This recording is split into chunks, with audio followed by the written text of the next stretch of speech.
For the beginning of this new year, I've decided to talk about one of the most important things of your life, that is your future, or more precisely, about how to create the future you really want. For me, the future is not a place you go to, but a place you create. And in order to do this, you need to master two essential skills, namely leadership and management. Even if a lot has been written on the topic, many people still confuse these two competences, which are complementary but distinct. First, I will explain how to develop each of these skills, and then I will highlight their main differences.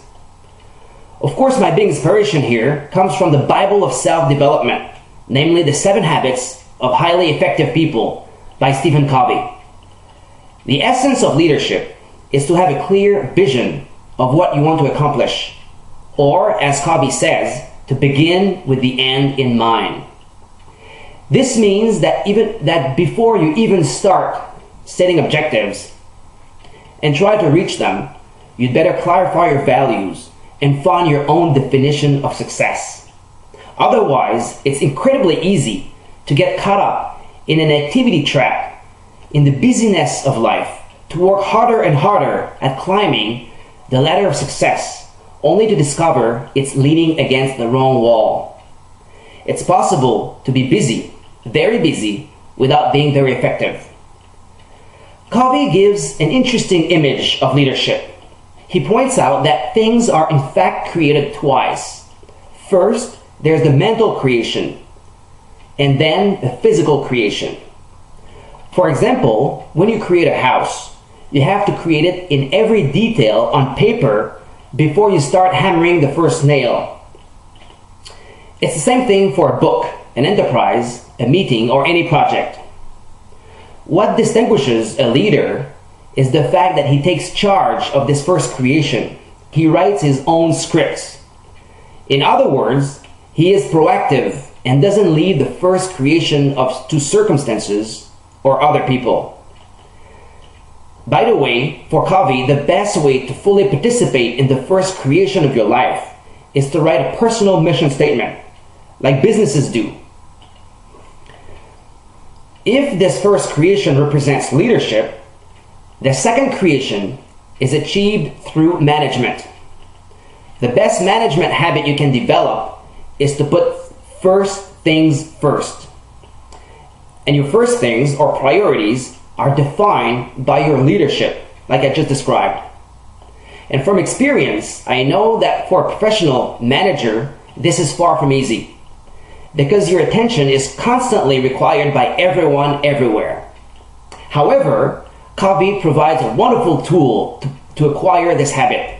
It is the time management matrix, which sorts out your activities according to their level of importance and their level of urgency. Most people that have not acquired this habit will operate in the first and third quadrants because they're controlled by what is urgent.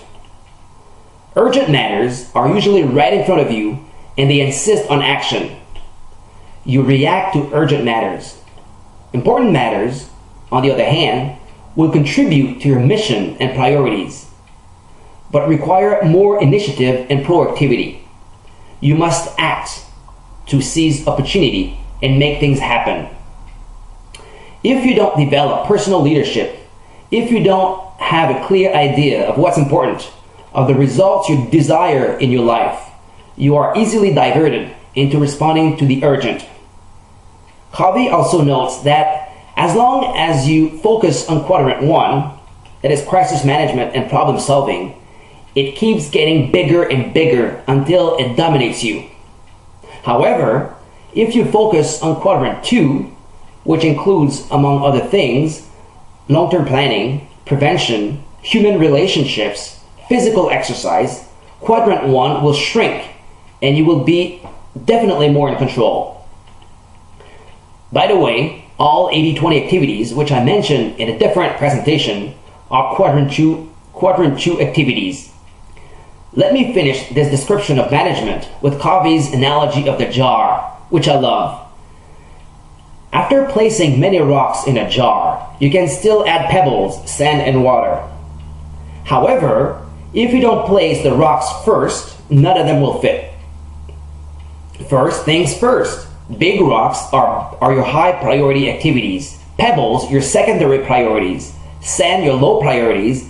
And water, the stuff from the urgent but not important quadrant. For optimum productivity, you load up the jar with the big rocks, then pebbles, and then sand. If there is room left, you can add some water. The moral of the story is that if you don't put the rocks first, they won't fit at all.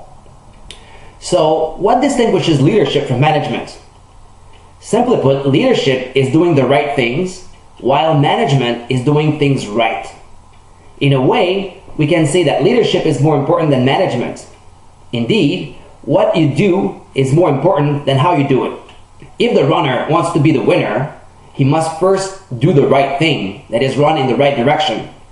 After that, the second step is doing things right, which means running as fast as possible. In conclusion, like Covey, I invite you to develop your personal leadership and management. First, by stopping everything to think about what road you want to take. And then by focusing on activities that will make you progress in that direction. Thank you for watching this presentation, and see you soon.